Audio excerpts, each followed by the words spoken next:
And it's kind of gutsy of you, too, to go after someone who broke up with you.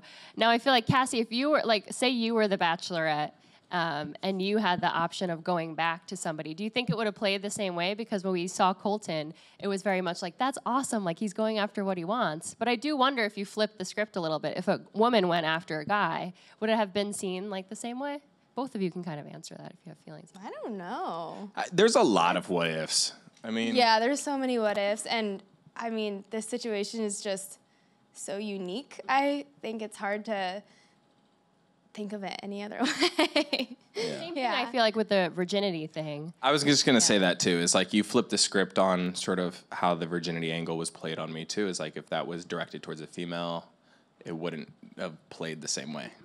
So I don't know. And yeah, you're right, because in my opinion, society would have viewed a woman chasing after a guy as a clinger, as sort of stalkerish. And like for me, everybody's like, oh, that's sort of romantic. I do see like your point. Yeah. I do. I don't know. I'm not a stalker, I promise.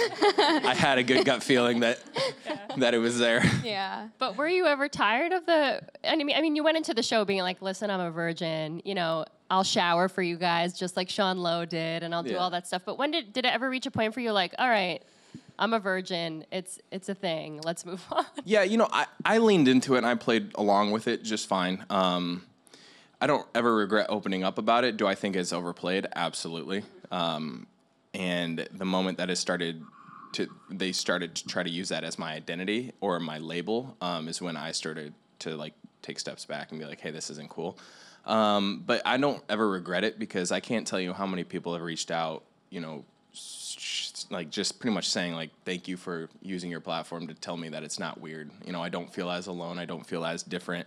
I'm confident, you know, in the decisions that I made to wait till marriage, or for whatever reason they remained a virgin. So.